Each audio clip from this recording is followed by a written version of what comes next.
Welcome back to Secure the Deed podcast. I am your host, Laisha Bailey, president of the Greater Cleveland Realtors Association.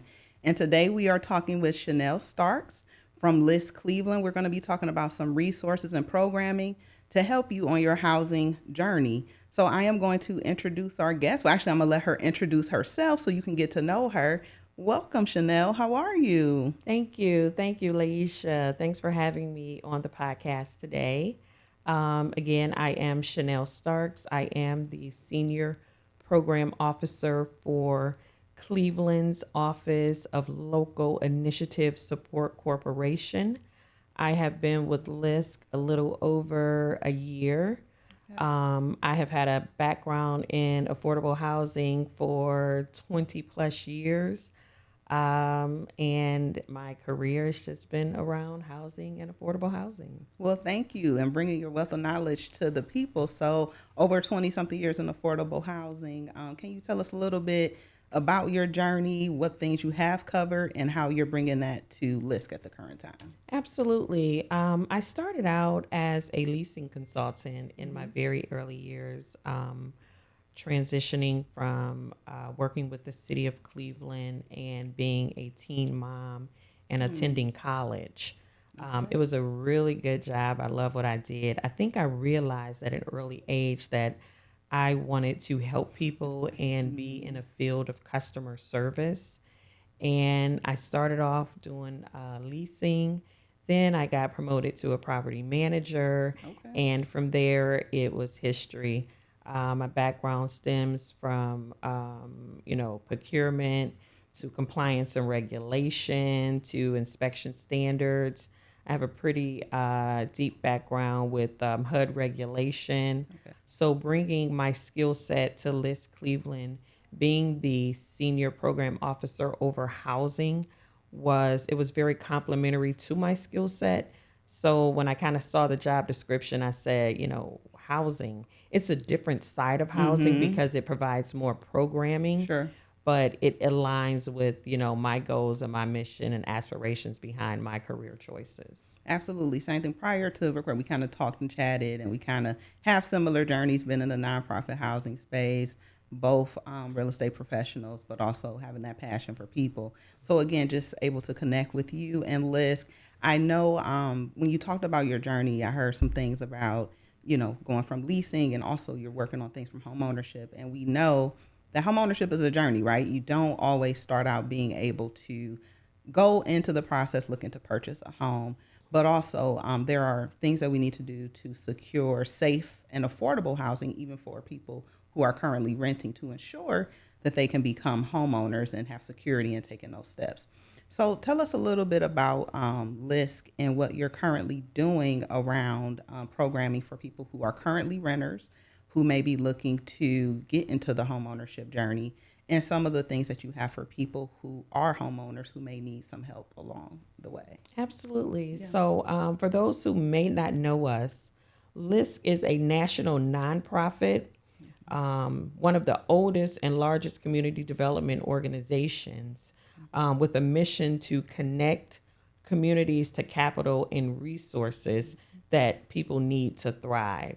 So one of our pillars that we focus on, the foundation of LISC, is housing.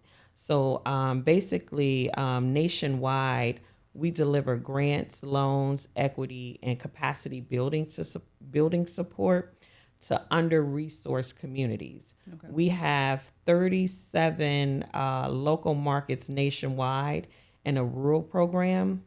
Our affiliates are Broad Street Fund Management and National Equity Fund.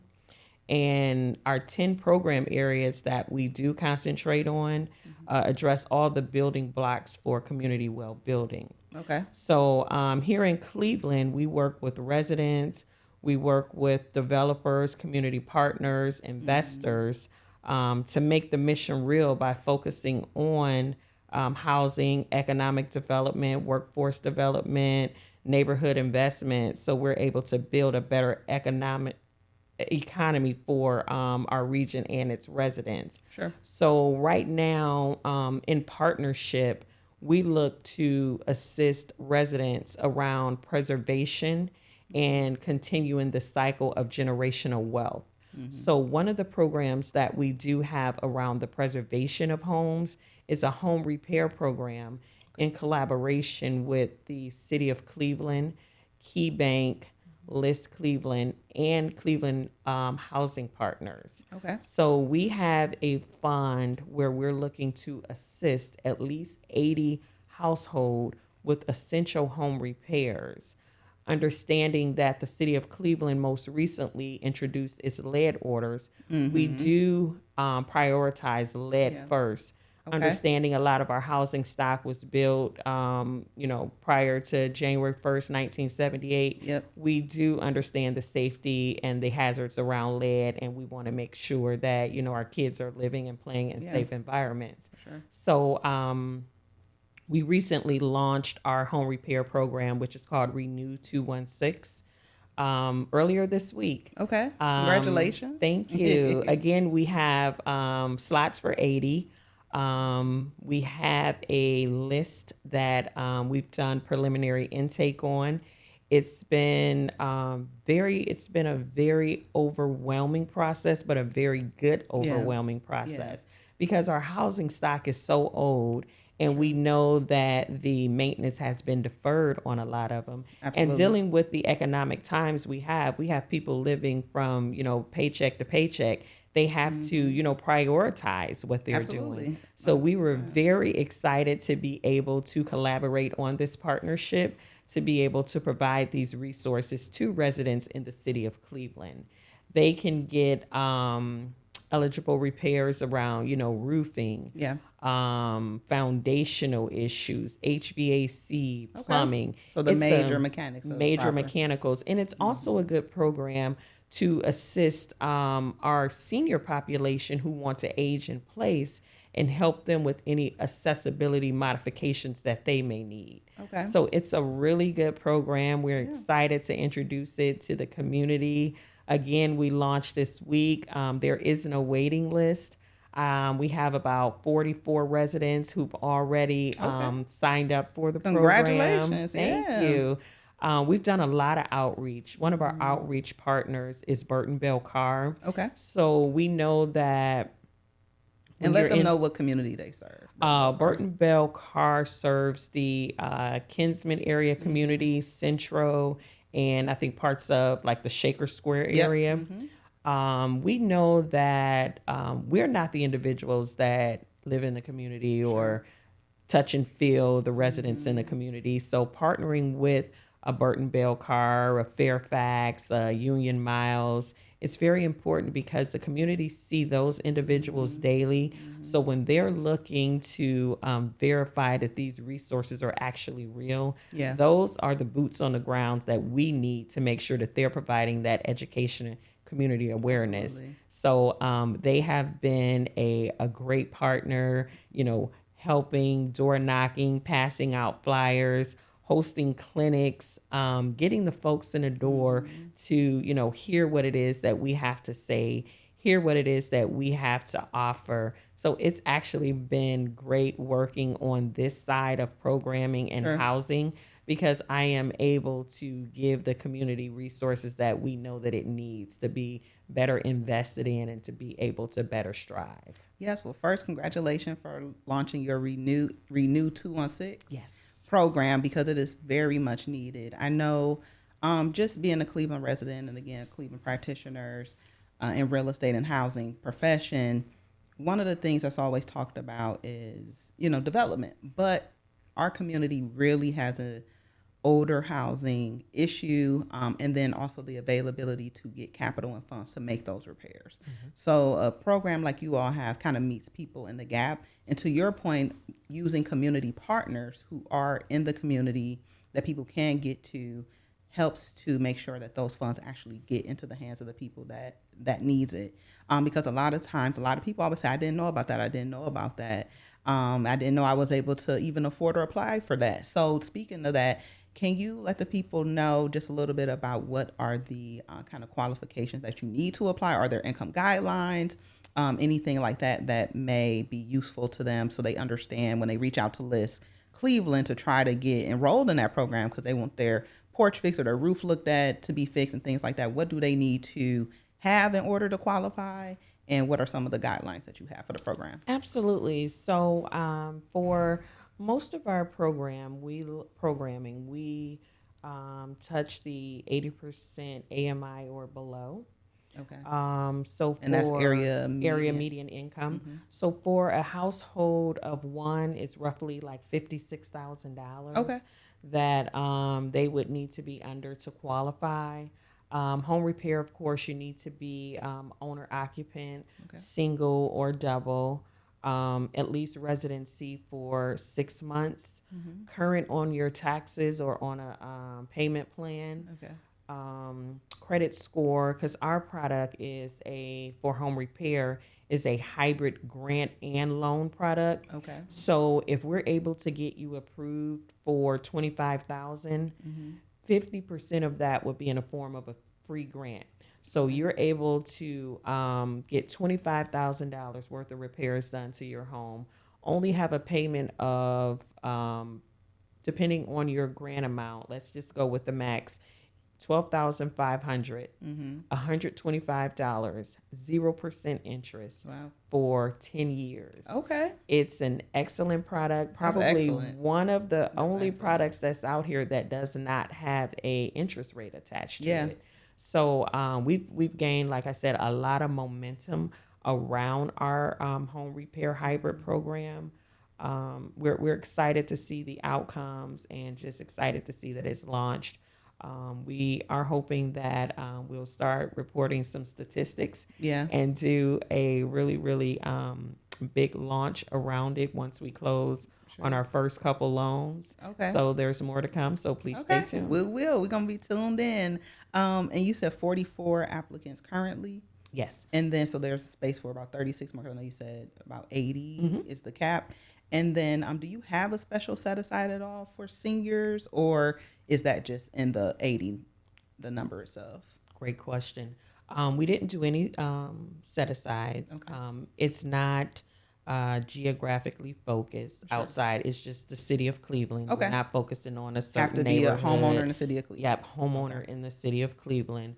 Of course, we are encouraging our seniors to apply for the funding, but we know that, there is some fixed income challenges there. Sure. But, a lot of seniors do want to age in place, so we are making it attractive to them as well. Yeah. It's like I say, I want to say Harvard Community CDC, they have been very instrumental in working with their seniors because, in the Lee Harvard area, there are a lot of seniors in the area wanting to age in place. Yes. So we have residents from all over that are applying. Nothing really set aside, but encouraging all homeowners who need and have had delayed or deferred maintenance to check out Renew 216. Very good product, and we're excited. It says to have launched 0% interest on the loan. 0% So interest. Absolutely. that is a great product. You can't walk into a bank and get 0% interest. So again, this is that kind of public-private partnerships and community partnerships that allow people to bring products like that to the table for people to take advantage of at an affordable cost as you're looking to make those home repairs. So can you also tell us a little bit about, I know you mentioned early on in your introduction, you're talking about generational wealth, generational, home ownership. And that's definitely one thing as Realtist organization that we're focused on, especially in our Black and low and moderate income communities, is to make sure that people understand the value of housing. On our last podcast, Stuart Title, one of our partners, we touched a little bit on Title's role in ensuring generational transfer of property. And I'm talking about heirs property, et cetera. And so what is LISC doing around that, and what program you have to really help a major issue in our communities around keeping and holding on to your property that maybe grandma had or your mom had? Absolutely. So LISC nationally, we have a heirs property program. It's a program that was highly recognized in our Jacksonville market, and they have done very good around the marketing and able to show the impact that we've been able to make with solving heirs property issues there. so much so that we've introduced it to other markets. And Cleveland market is one of the ones that it was introduced in earlier this year. We launched a heirs property program in collaboration with Case Western Reserve University through their Kramer Law Clinic. And our goal was to assist 125 individuals, families with estate planning, Okay. and address 25 tangled titles. So we know that with heirs property is when you inherit property from grandma, mom, they've passed on, you still have siblings, cousins, aunts, Right. uncles Everybody. staying in the Yeah. home, Right. but the home is not properly deeded, Yeah. properly titled. Yeah. They're just staying there, hopefully they're keeping up on the taxes, but sometimes Sure. they're not keeping on the taxes. Or they don't even know about that. They don't They even didn't know. know. Absolutely. So we have launched our program to try to provide community awareness around heirs property, what it is, how it exists, and be able to provide resources for them to help mitigate those heirs property issues. Sure. We are building a ecosystem of partners around that. Again, we're engaging our CDC partners, we're engaging our legal representation partners, and most recently we contracted with Case Western Reserve on the side, their poverty center, to do a research on where does heirs concentrate at in the city of Cleveland. Okay. So we are looking to That's going to have be very interesting research. excited to see the Can't numbers. wait to see that. Yes. Because I think Fannie Mae may have did something a few years ago and said that there were like 9,000 heirs property issues in Ohio, but just to see it on paper, the clusters of it and where it's concentrated at, the maps, we're excited to see that. So we're building that out, like I say, with the Case Poverty research team. Sure. We should have that data sometime first, second quarter of 2026. And then we'll be working to build a robust intervention plan to be able to address some of those issues. So again, we're going to be, out in a community trying to build these partnerships, sure, seek funding so we are able to address these issues. So, there's more to come on that. But to date, with the partnership that we currently have with Case Western Reserve University, they have been able to address 180 estate planning cases for individuals countywide. Okay. So that's not Cleveland specific. They're reaching Cuyahoga County. Absolutely. And I think that is important because a lot of our inner ring suburbs are experiencing some of the same things. Your Maple Heights and Shaker Heights, Cleveland Heights, and things like that. I think when it comes to that specific issue, we can see that it's widespread. I know we focus a lot on Cleveland, and we need to, but at the same time, some of those issues are definitely showing up in our inner ring suburbs as well. So county assessment. Yeah, we've been trying to work with our like you say, outlining suburbs to get the awareness there as well. Yeah, it's an issue. It is, and it's an issue that if we are able to provide the education around it, the more people that know about it, then we're able to address the issue. For sure. And they're able to, get the resources that they need when they're in those issues, having those issues. So it's been a great pilot program. Tangled titles, we've had some success. I think right now we have like 6 cases that we're actively working. That case is actively working. And we're excited to see the outcome of those because, it makes a difference. 6 will definitely make a difference with, the number that's out there. So we have to start somewhere. So again, it ties hand in hand with the resources that you're able to qualify for. If you do not have a title that's deeded to you, you're not able to qualify for the home repair dollars, Yeah. for the weatherization dollars, for the Yes. support around, issues if you have lead. So, our heirs property program and our home repair program, they tie hand in hand. Hand in hand, Yeah. for sure, because clear title ensures that you have all of the rights and ability to partake in programming. Because a lot of times homes, to your point, participating in your repair program, you can't, because if you don't know who are we supposed to be contacting, who's supposed to be on this loan, who's supposed to be, on that, we don't know. And so therefore we can't help you. And so that house sits there and in need of repair. And so again, that becomes an issue in the community and just the housing stock in general. But I know you mentioned Case, your partnership, and you all have the heirs property project going on. How do people get more information? Who do they call? Who do they contact? Is that you, to get them started in that process to say, hey, I want to have my house take a look at? Absolutely. So, being the senior program officer for housing, I always want to be the face of the programming that we do provide. But we are not the program providers. We are like the intermediary that pass through the funding. Sure. So we partner with, like I say, organizations like Case and Cleveland Housing Partners. If you need information around the heirs property, you can always look on our Cleveland LISC page. Contact me. But this program is actually administered by Case Western Reserve Kramer Law Clinic. Okay. But if anyone is unable to get the assistance there, they can always reach out to me at LISC Cleveland, and I can make sure I can pair them with, resources for either heirs, or home repair. Okay, perfect. Y'all heard what to do.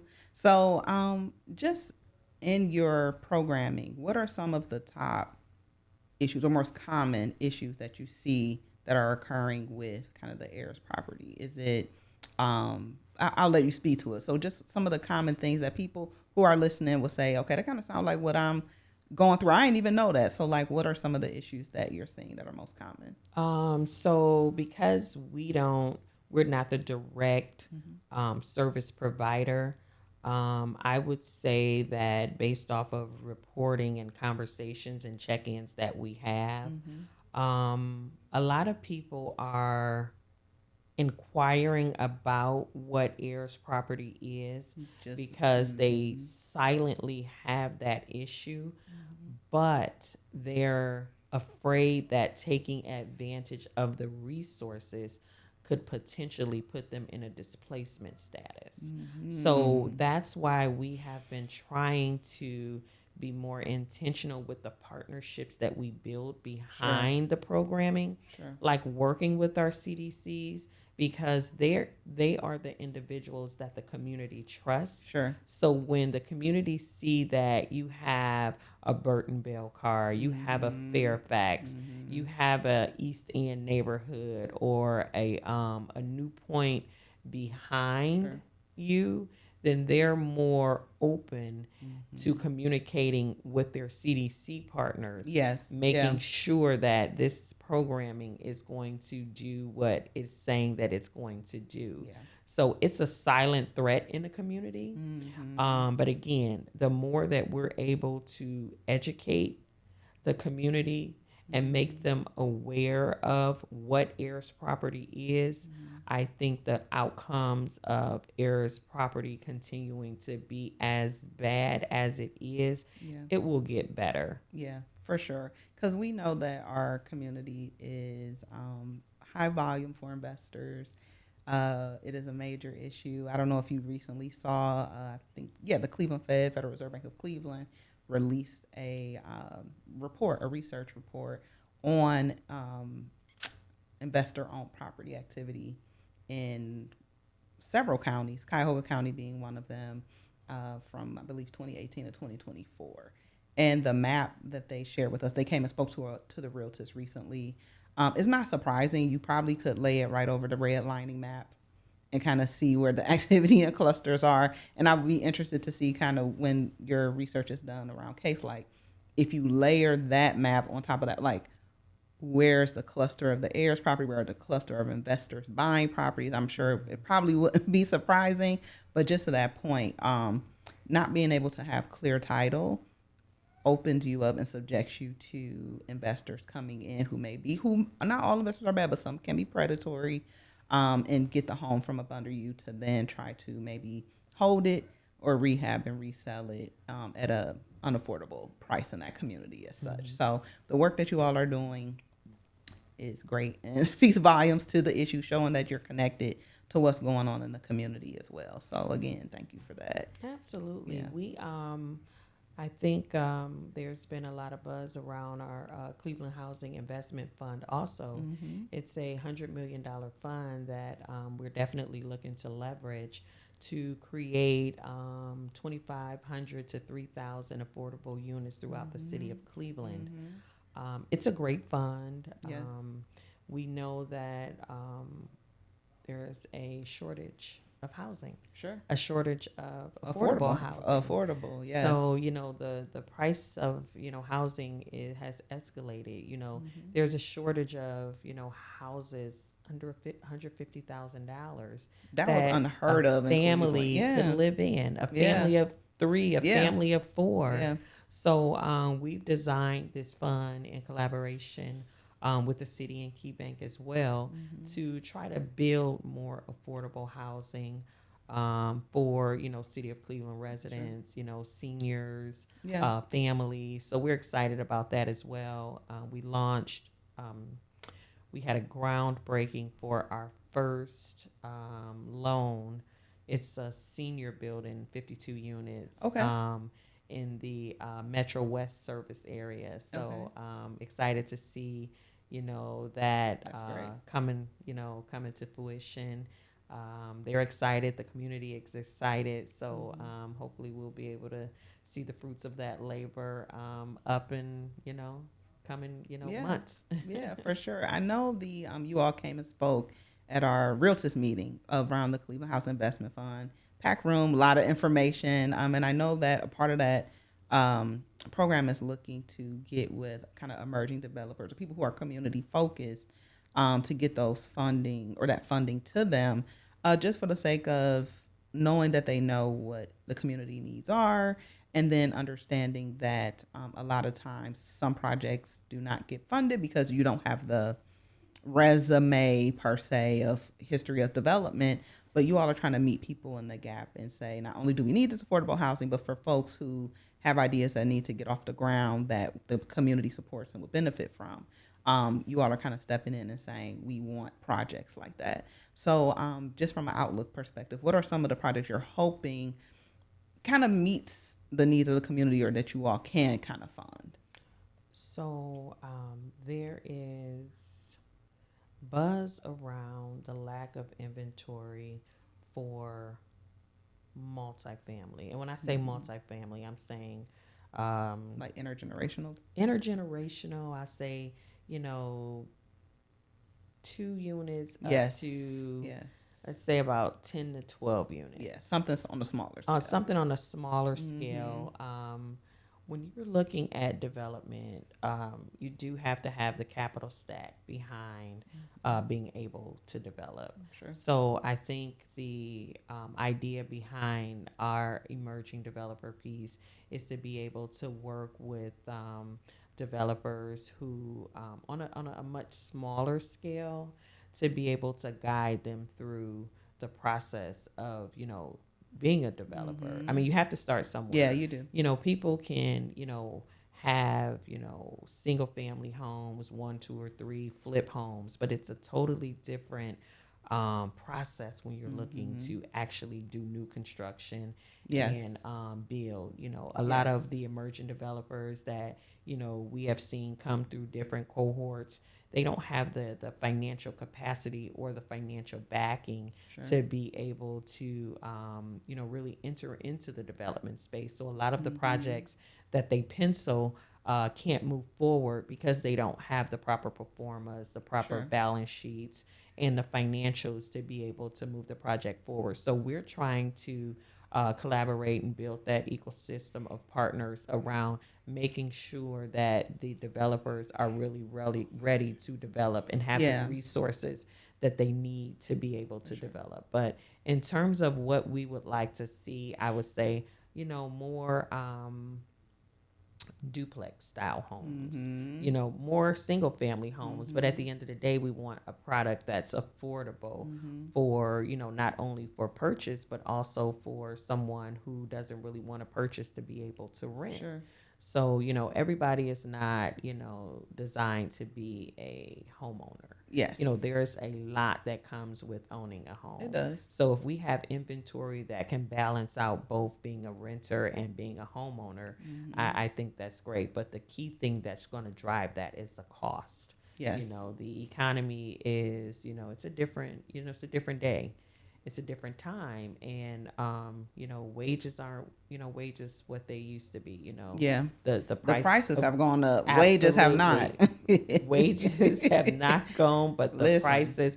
Eggs are $7.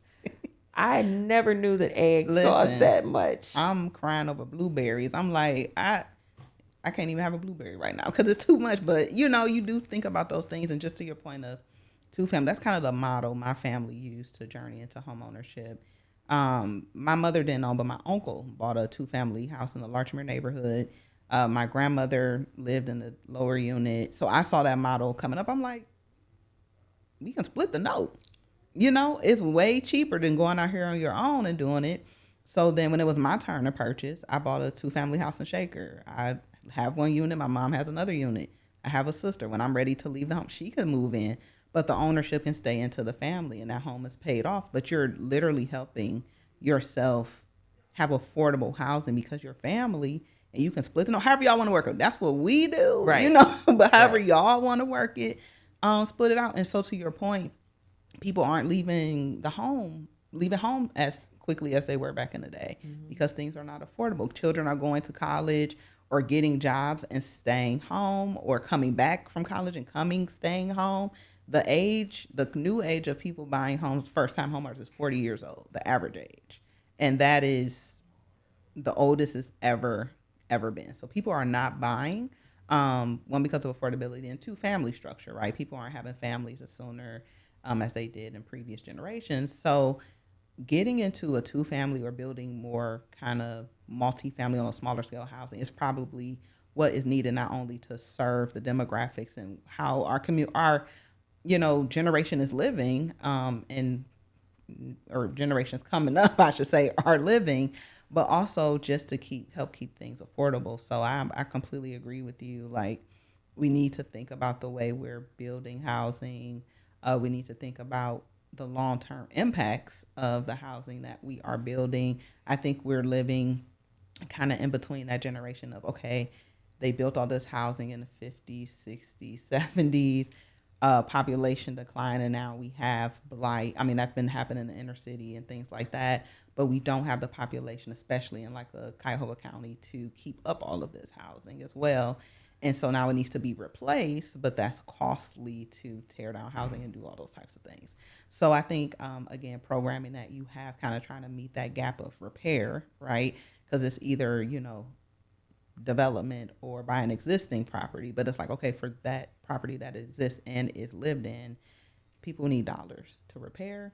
And then also, as we're talking about development, should we continue to build single family housing? That's a whole nother discussion we can get into another time, but it's just to that point. So yeah, to your point of what you would like to see, I'm completely in agreement with you there. One thing I would add to that, it's not a bad thing to, build housing. It's not a bad thing to, buy pre-existing homes. I think the most important part of all of that is knowing post and pre what it takes to be a homeowner.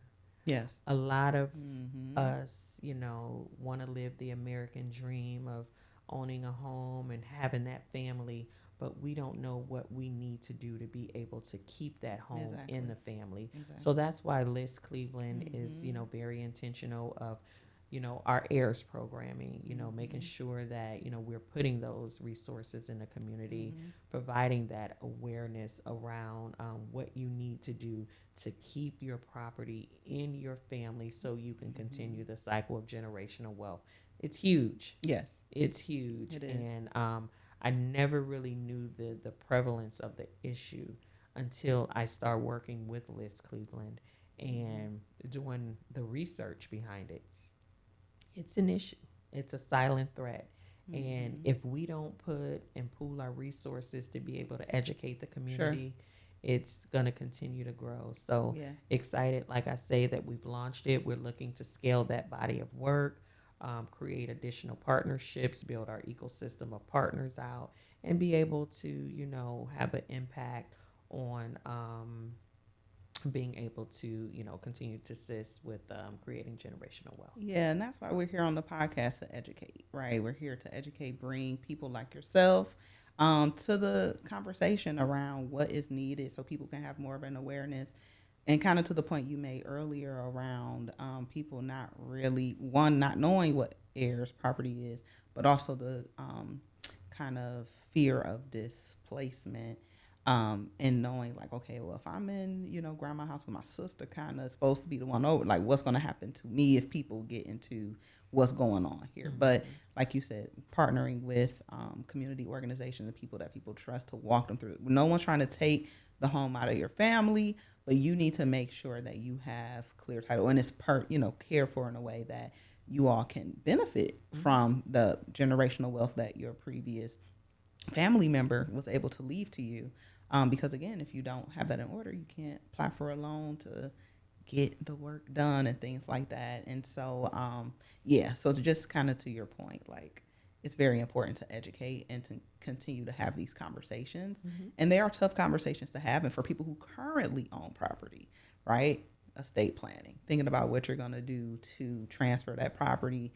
And we talked about that a little bit before. People don't like having that conversation. And so, unfortunately we all leave here and then it's like, well, what do we do? It's a tough conversation to have, but you definitely need to make sure that you have your end of life planning documents in place.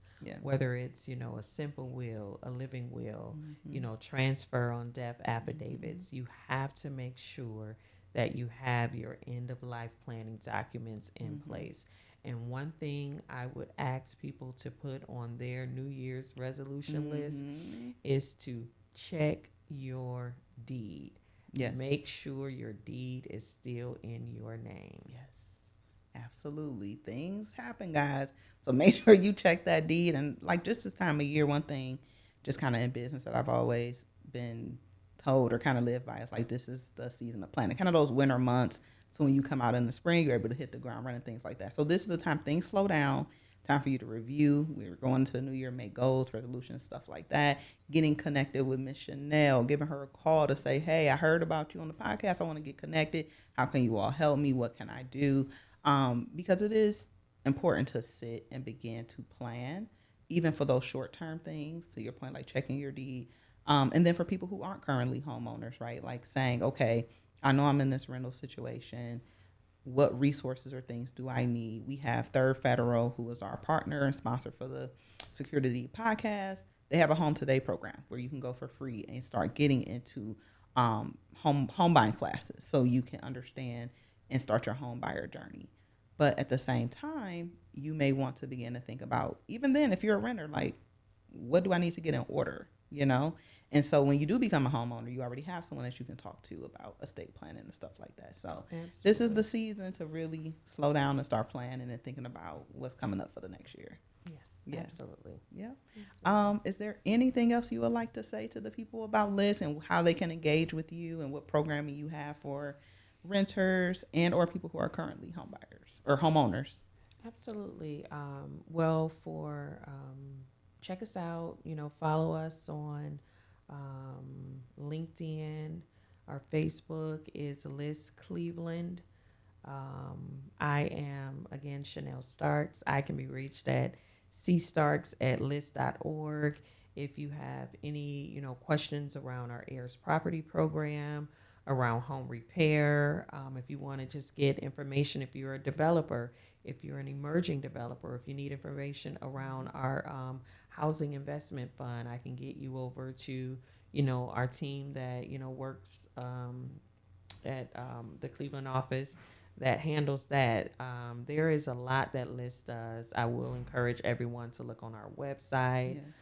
Look at the organization nationally. It's so many pillars of work that we support and so many resources. So definitely check out LISC Cleveland. But, if you have the opportunity, check out, our national LISC page as well. So you can, really see the impact that our organization have on the communities in which we serve. All right. Now, y'all heard Ms. Chanel, so check them out. Remember, Renew 216, 0% interest loan through LISC Cleveland. So if you think you qualify, make sure you check out the resources on the link in this podcast. And I hope you have a happy new year. Thank you, Ms. Chanel, for joining us. We appreciate you, Ms. Chanel Starks. And that is us signing off of Secure the Deed. Have a good one.